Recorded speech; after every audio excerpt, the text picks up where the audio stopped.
Thanks for clicking on Wayne.com for another edition of Inside the Zone. Blake Sebring of the News Sentinel. And look who came back. Yeah, well, I was on vacation for a week.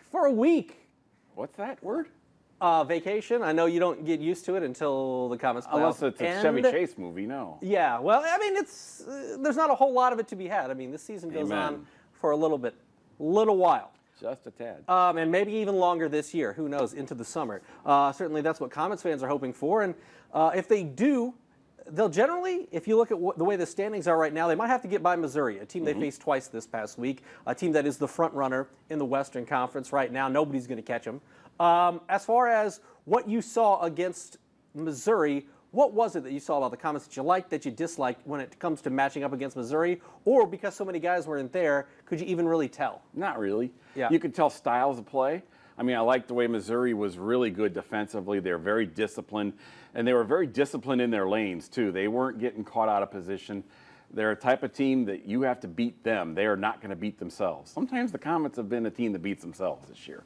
And so I was impressed that they were able to pick up their play for the second game and play much tighter game against Missouri. So that was good. Yeah, if you're a Komets fan and you know that brand of hockey now that they play, can you gear up something specific or maybe use that video for scouting for getting ready for the postseason? I know you're thinking long-term down the road, but you don't shouldn't they so? be doing that all along? Well, yeah. I mean, that's the kind of the thing where we're at is like, you know, there's less than 20 games left, guys. It's time to tighten up everything. And that was a good example of why. Because you're going to play a team where you're going to have to beat them defensively. You know, you're not going to necessarily always be able to outscore teams. You've got to be smarter, take fewer penalties. You've got to give up fewer odd man rushes. You have to shut them down. And they kind of did that in the second game of that series. And they kind of did it against Tulsa. Tulsa was important. It was a 2-1 win, but it was important because they had to be patient. They couldn't go out and just force the play because of the style Tulsa was playing with 4 guys in the neutral zone, 1 forechecker. They were just like daring you to dump it in and go get it, you know, because you couldn't get through them. They're very, very good defensively. But so the Komets, instead of trying to force it and making a bunch of mistakes, they were patient, and then they waited for the opportunities, and then they made the most of them. So that was good. On the flip side of that, Missouri, I'm still going to go back to Missouri and the Komets. They are similar in the fact that they create a lot of shots.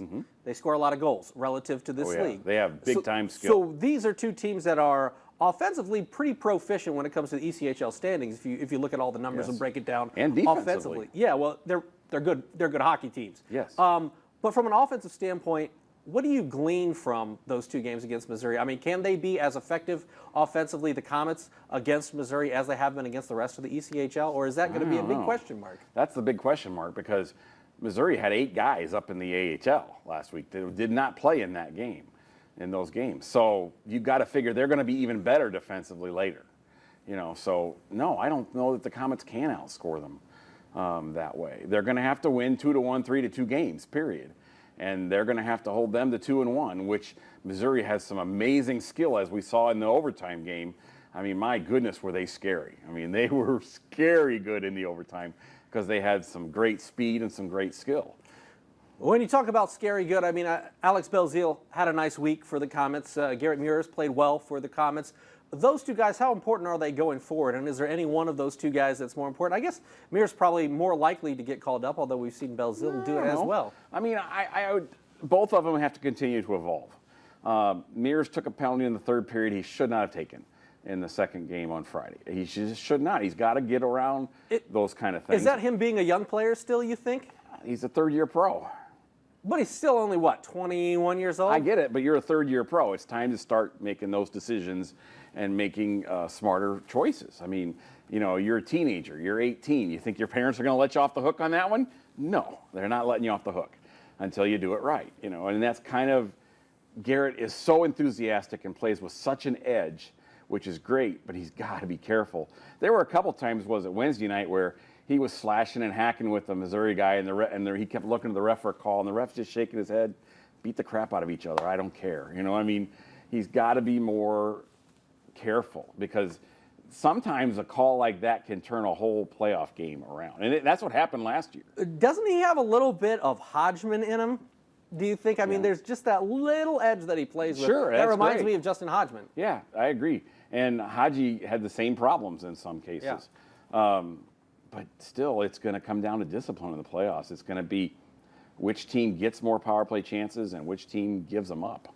And you cannot make those kind of plays hoping the ref gets it in your favor.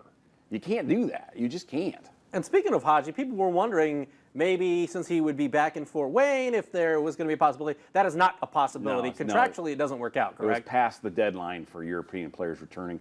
They even talked, oh, maybe we could get San Antonio to sign him, and that was past their deadline too. So he's out. So no Hodgman, no late No. edition of Hodgman like we've seen them do. No. I think we saw them do it 3 times, if I'm not correct. Yeah. As far as going forward, what do you take away from the goaltending? Because obviously Pat Nagel's been fantastic. Spencer Martin has been good at times, but there's a discrepancy between the two. Well, here's where you got to work a fine balance now, because we know Pat is better when he plays more. He's in a groove more. He's just more comfortable. He's sharper. The defense seems to be sharper around him because they know specifically what he wants them to do. Okay, so now Spencer comes back, and you got to get Spencer in the lineup too. So luckily, there are so many games coming up, it shouldn't be a problem. You can play Pat, like you could play him 3 games this week maybe, play Spencer Saturday in Rapid City to give Pat a day off. So you can still work it that way. But there's going to be some times coming up where you're going to have to figure out, all right, I'm going to go with Pat, But isn't that the same pretty much every season? Because I remember, we're talking about Bush and Tim Hahn and that tricky Ryder, walking the line, Kevin Ryder, that tricky walking the, and then you throw youth into it versus experience. Walking and how do you keep one guy sharp if he's not playing more? Right. Yeah. How do you toe that line if you're Gary Graham? I think you ask Colorado's goalie coach to come in more often and work with them both, because they both seem to do really well when that happens. So that's one thing you can do. You're going to, other than that, you got to rely on their past experiences with it too. Nags has been there before. Spencer's a rookie. All right.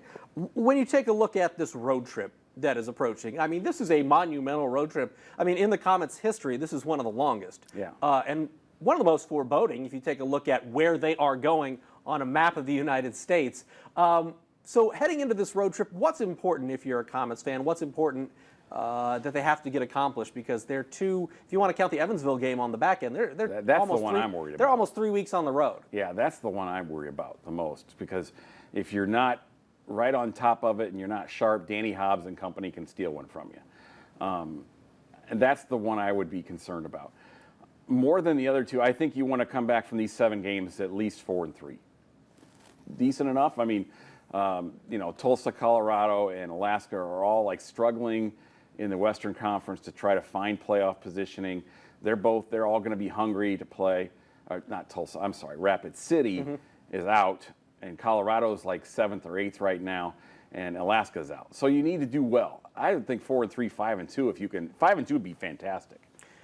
Is it more record or is it brand of hockey? I mean, can you go on this road trip and play well and maybe gel as a unit, or are there too many pieces missing that maybe that's not? You can do that. That's overplayed. It's like we talked last week with Jessica. It's about establishing good habits so that you are in the mind frame of there's less than 20 games left. Now is the time to tighten it up and straighten things out and be much more productive.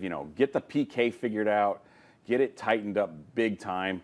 Do the same thing with the power play again. Start building. You can start building now. It's not like it's 30 games out. It's not like it's 2 months out. You're essentially going to be a month out, essentially, for the playoffs starting. You can really push and start to get some things tightened up and figured out. Outside of the logistics, what are the biggest obstacles facing the Komets to have a successful 7 games? Trying to have enough underwear and socks for 2 weeks. That is a hard thing. Well, commando. If you go commando, you don't have to worry about any of that. But well, okay. That's another show. Yeah. Another network. Yeah. What are the biggest things? I mean, is it health? Is it being able to? It's sleeping in strange beds. It's eating strange food. It's, oh my God, the game doesn't start till 11 o'clock. In Alaska. Oh, that's true. It's the 9 o'clock. It's getting up to practice at a strange rink. It's, how much do you push guys? How much do you just let them rest? It's staying hydrated during all this travel too. That's a critical factor. So it's all things outside of hockey, really. Kind of, yeah. I mean, Gary was talking about how, they do have practice time if they want it, but mainly they've been trying to watch more video of late and less practice time to kind of give the guys a break. I mean, you can see certain guys are kind of tired out there. Their legs are dragging a little bit. And part of that is, you know, the playoffs are a ways away yet. You know, you haven't got that adrenaline going inside yet. So, but, you know, you come home from this trip, you got 9 out of 11 at home, you know. And you might need those 9 out of 11 to clinch second place in the Western Conference and keep the division lead and that kind of thing, too. This road stretch starts at Colorado Wednesday. What are you looking forward to in that game that can maybe give you a clue to how the rest of the road trip is going to go? Well, they struggled against Colorado here. I mean, that was a bad game for them. Terrible game for them. I want to see them come out. Again, we've talked lately about first periods. They've been struggling bad again. And I want to see them put a consistent string of first periods together. You know, 8 out of the 9 games of late have all been decided by 1 goal. You know, they've done okay in those, but you need to keep doing better and better. All right. It's time to build toward the playoffs. It really is. Definitely something to watch for in the next couple of weeks. Really, and we're about 2 months away from the playoffs. Yeah, so it is closing in right here. And, of course, we'll have you covered every Monday on Inside the Zone with Blake. For him, I'm Glenn, and we'll see you next week talking Komets hockey on Inside the Zone.